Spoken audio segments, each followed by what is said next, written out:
우리는 은혜라는 말을 항상 입에 달고 살죠, 그죠? 그리고는 종종 여러 가지 말들을 합니다. 은혜가 없다, 은혜를 달라, 또 은혜가 넘친다, 은혜를 받았다, 뭐 이런 표현들을 다양하게 씁니다. 그리고 심지어는 은혜로 합시다까지 합니다.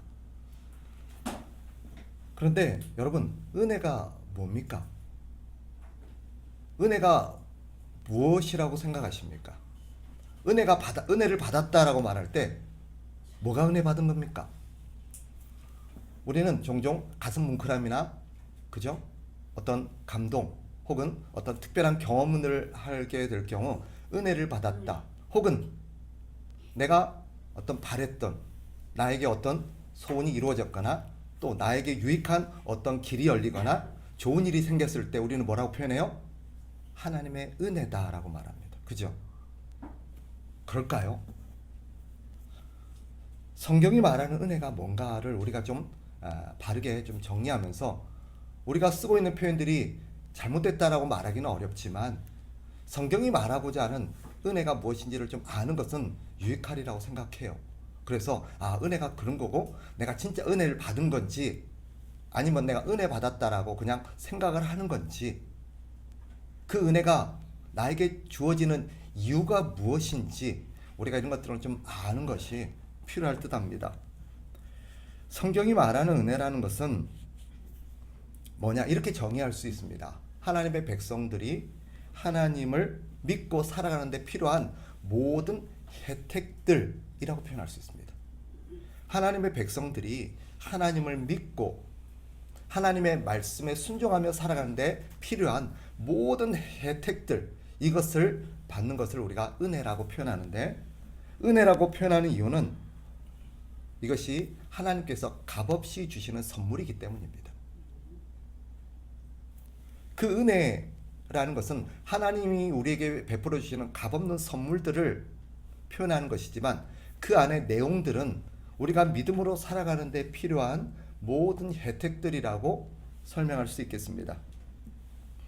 그러면 하나님께서 우리에게 은혜를 베푸시는 이유가 뭐냐? 그건 분명해요. 우리가 하나님을 경외하며 믿음으로 살아낼 수 있도록 하기 위함입니다. 그래서 하나님께서 우리에게 값없는 선물들을 우리에게 베풀어 주십니다. 우리가 이것을 흔히 은혜를 주신다라고 표현합니다. 하나님이 우리에게 은혜를 주시는 것은 그 은혜로 말미암아 우리가 하나님을 경외하고 하나님의 말씀에 순종하며 살아가게 하기 위함입니다. 은혜는 그래서 우리를 믿음으로 살게 합니다. 은혜를 받으면 그 은혜가 우리를 믿음으로 살아내게 해요. 은혜를 받으면 우리는 하나님의 말씀에 순종할 수 있게 됩니다. 은혜를 받으면 그 은혜가 하나님의 말씀에 순종할 수 있도록 우리에게 역사해요. 내 의지와는 상관없이. 나는 원래는 그럴 마음도 없고 그럴 사람도 아니고 그럴 상황도 아닌데, 하나님의 은혜가 공급되어지면 무슨 일이 벌어지냐면 할 수 없는 걸 하게 만드는 거예요. 그게 뭐예요?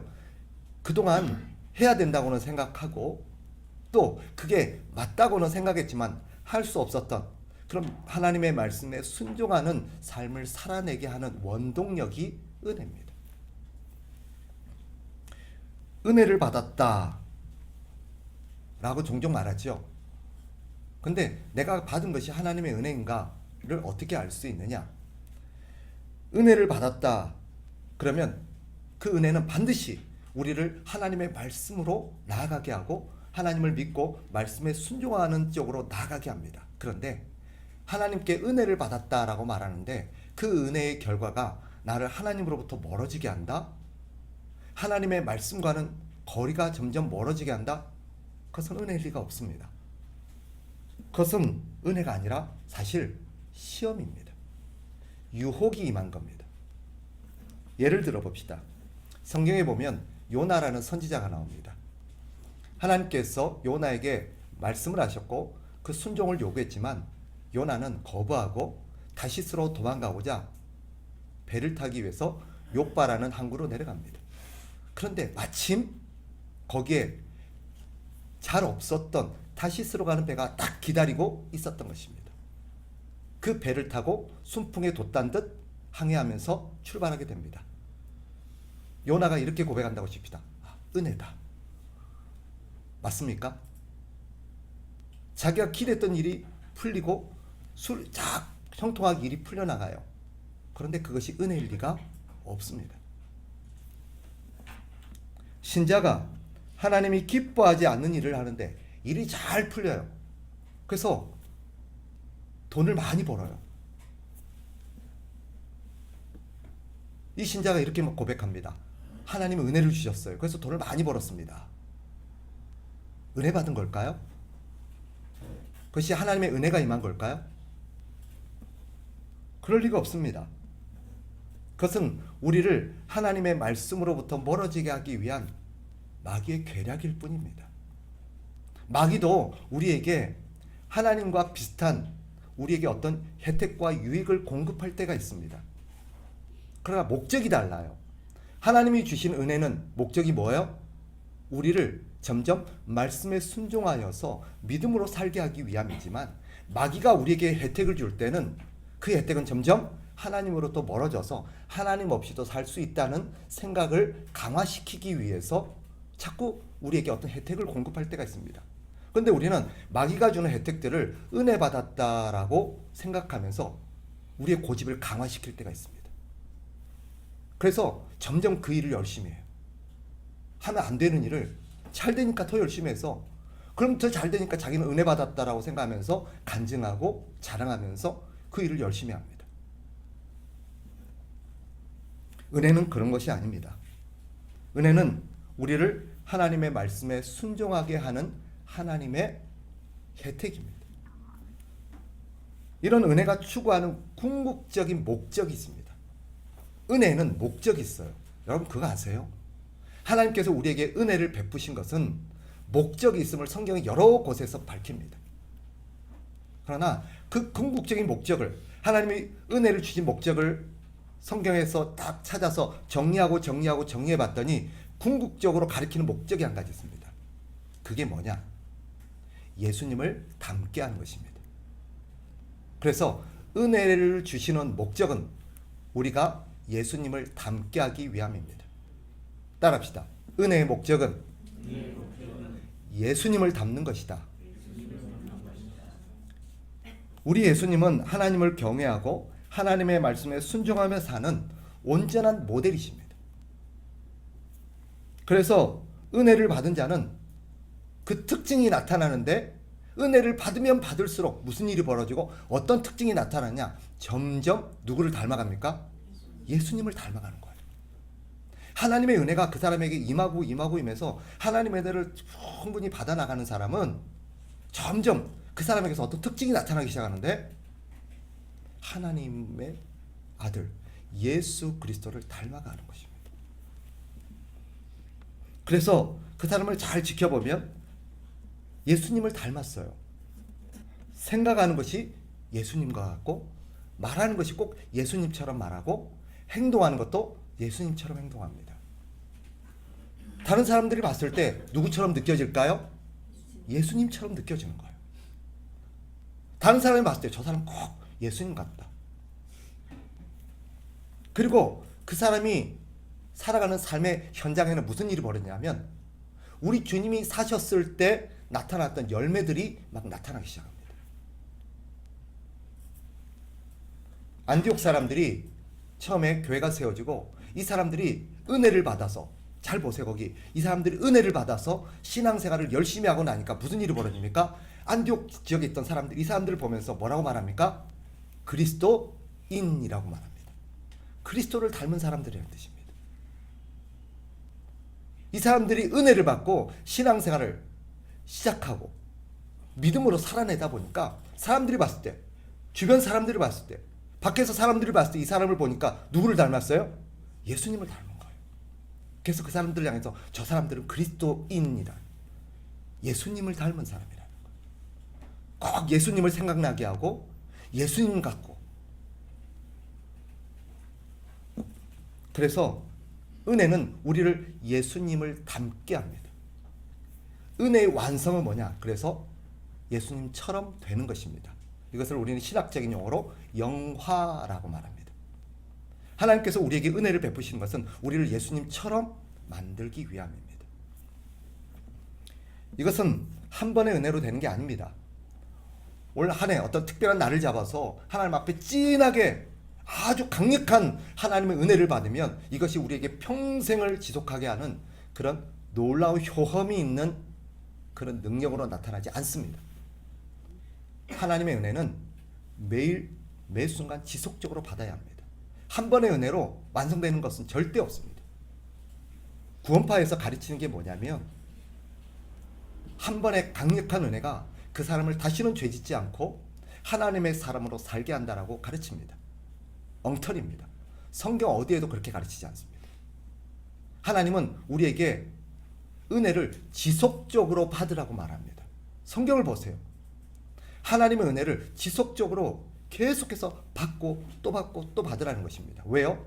한 번의 은혜로 하나님의 그런 목적이 완성되지가 않기 때문이에요. 그래서 은혜를 계속해서 받아야 합니다. 성경을 보세요. 사도들이 각 교회와 성도들에게 편지를 하면서 항상 입에 달렸던 또 그들에게 항상 빌었던 복이 한 가지 있습니다. 그게 뭐예요? 주의 은혜가 너희와 함께 할지어다. 항상 보세요. 예외가 없습니다. 어떤 사람이든 각 교회와 각 성도들에게 편지를 하거나 얘기를 할 때 항상 그들에게 뭘 빌어줍니까? 주의 은혜가 함께 하기를, 너희에게 하나님의 은혜가 임하기를 이라고 빌어줍니다.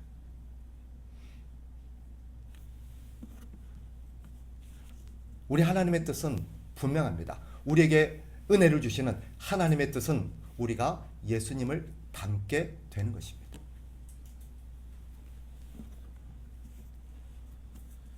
분명한 것은 여러분, 은혜 없이는 신앙생활은 불가능합니다.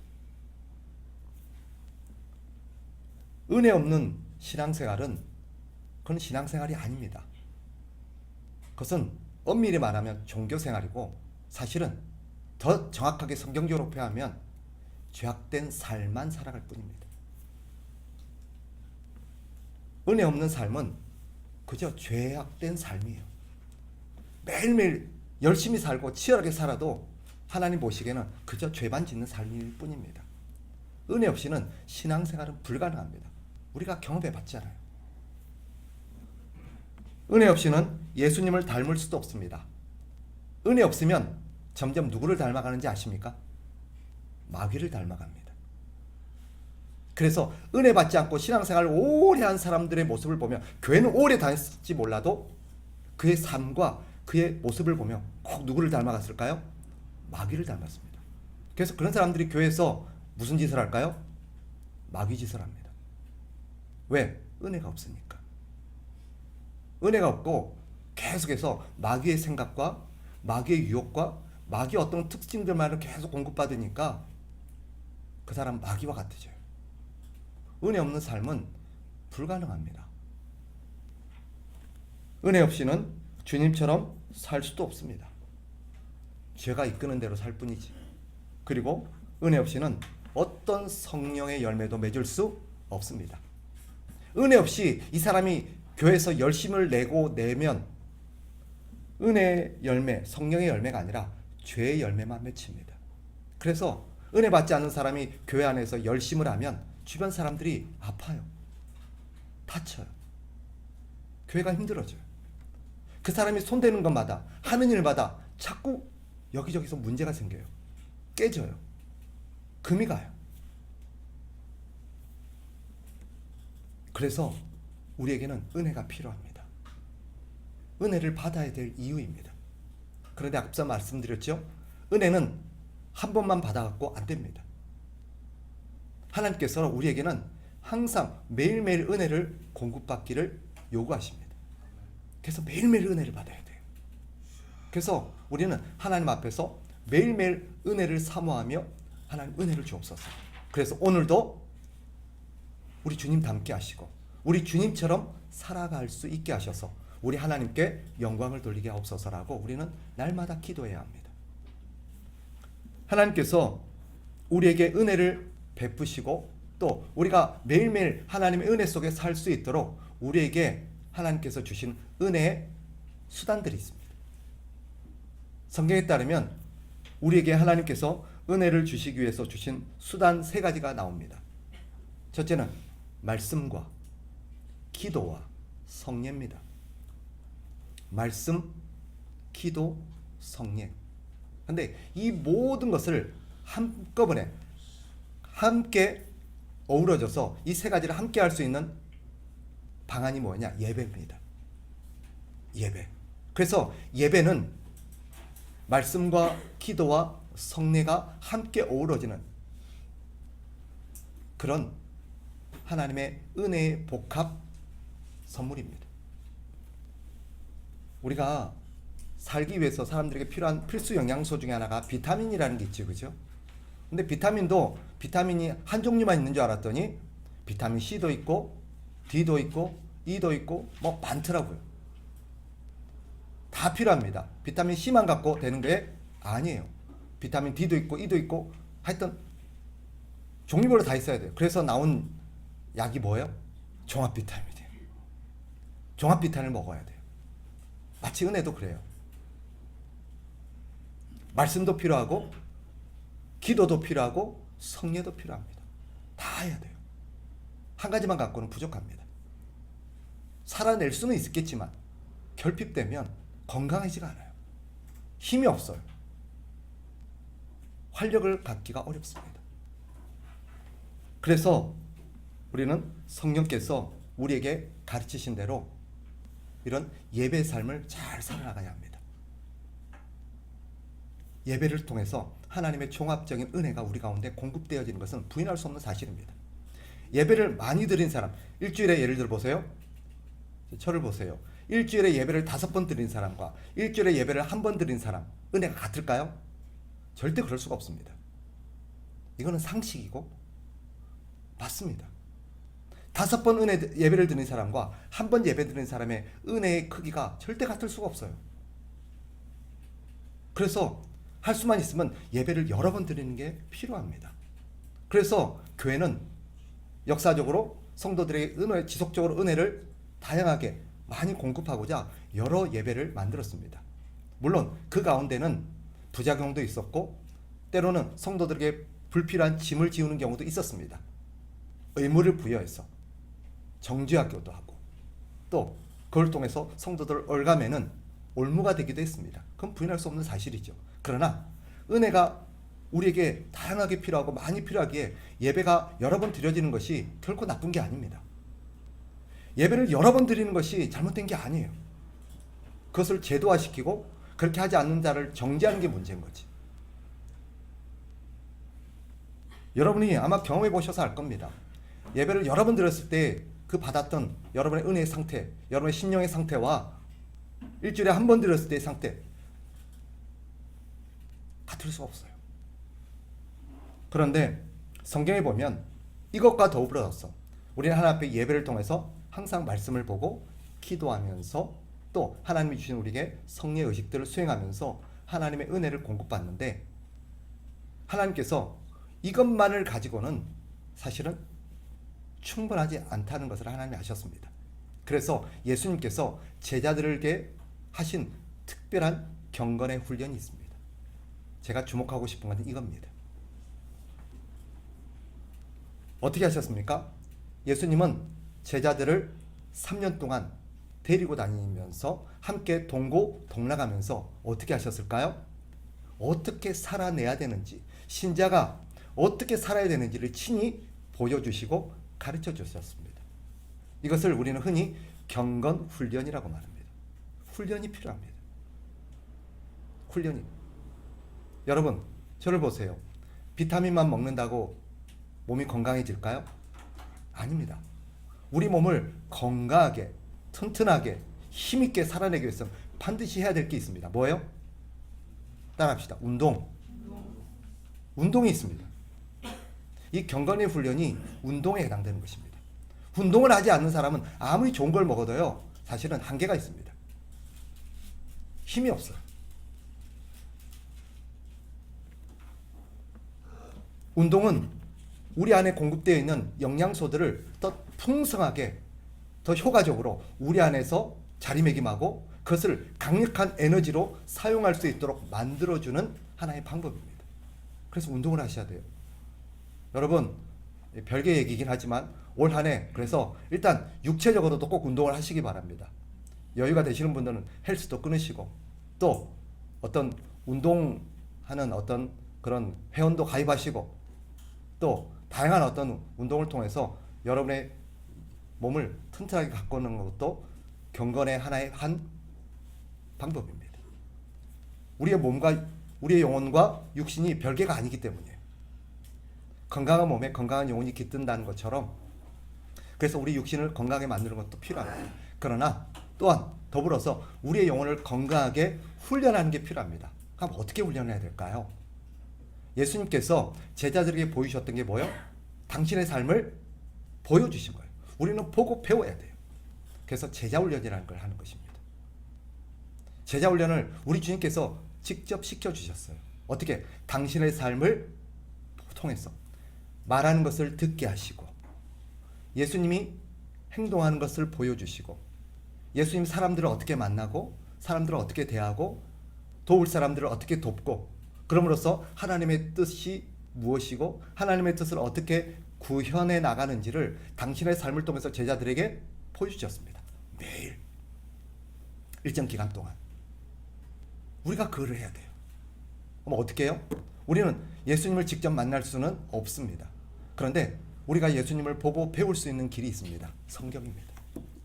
우리는 이 성경을 통해서 예수님이 이 땅에서 어떤 말씀을 하시고 어떤 삶을 사시고 어떻게 행동하셨으며 그분이 하신 일, 그분의 관심이 어디 있었고 그분이 무엇을 위해서 사시다 갔는지를 성경을 통해서 들여다볼 수 있고 관찰할 수 있습니다. 그래서 올 한 해 여러분이 우리 그리스도로 말미암아 제자 훈련을, 경건 훈련을 꼭 하셔야 됩니다. 어떻게 해요?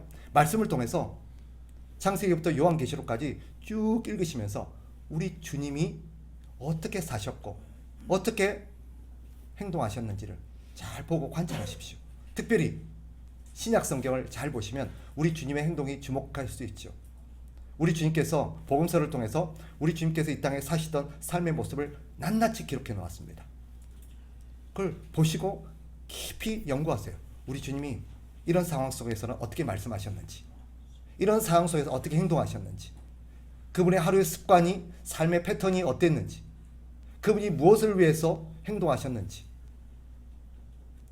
낱낱이 기록되어 있으니 보고 배우십시오.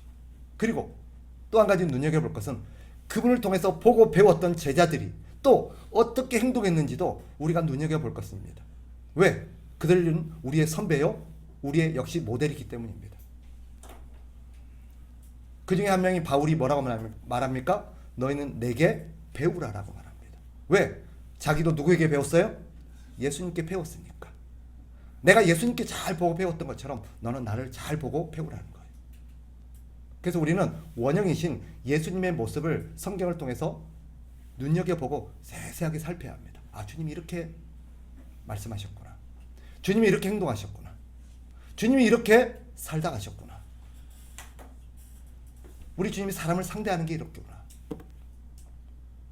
그리고 그것이 우리가 그대로 살아내야 될 모습입니다. 그래서 우리는 항상 주님을 보고 배워야 합니다. 3년 동안 제자들이 주님을 따라다니며 보고 배운 것처럼 해야 합니다. 3년 동안 보고 배운 제자들도 한 번에 잘 됐을까요? 아니면 시간이 걸렸을까요? 시간이 걸렸어요. 주님이 그들에게 이렇게 해봐라 저렇게 해봐라 했을 때 그들은 많은 실패를 했습니다. 자기네끼리 싸우기도 하고 엉뚱한 것을 추구하기도 하고 엉뚱한 짓을 하기도 하고 또는 가서 사역하라 그랬는데 그 사역을 제대로 감당하지 못해서 욕을 먹기도 하고. 그러나 결국 그들이 어떻게 됐습니까? 교회 기둥으로서 하나님 나라의 일꾼으로서 잘 살아냈습니다. 그래서 우리는 이들을 통해서 보고 배우면서 연습 또 연습, 훈련 또 훈련을 해야 합니다.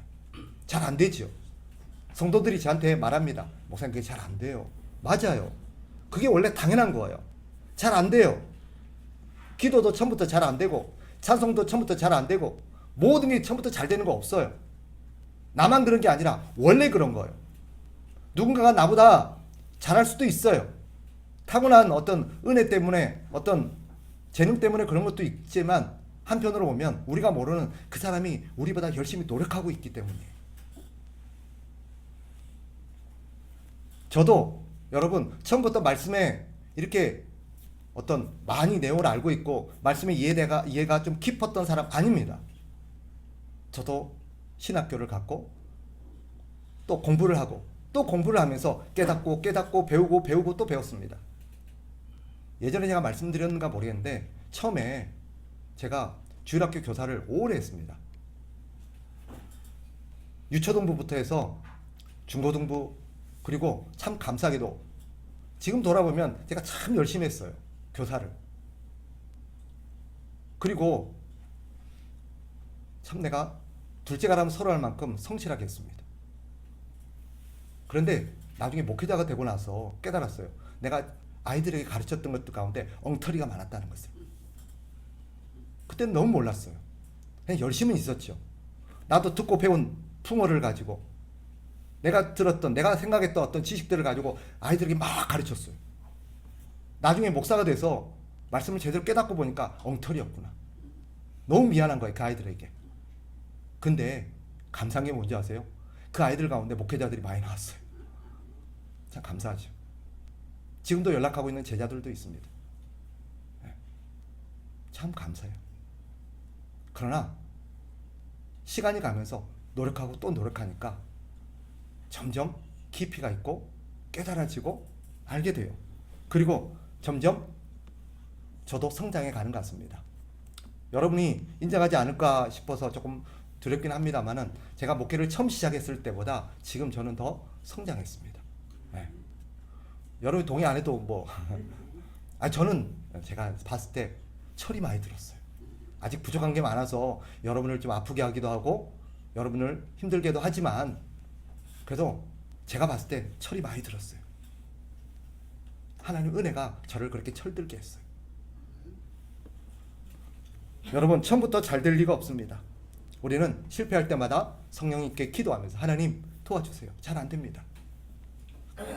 그러나 기도하고 또 시도하고 기도하고 또 훈련하고. 여러분 올림픽 금메달을 딴 운동선수들도 처음부터 잘 됐을까요? 안 됩니다. 피땀을 흘립니다. 그렇게 해서 대회에 나갔지만 거기서 또 실패할 때도 많습니다.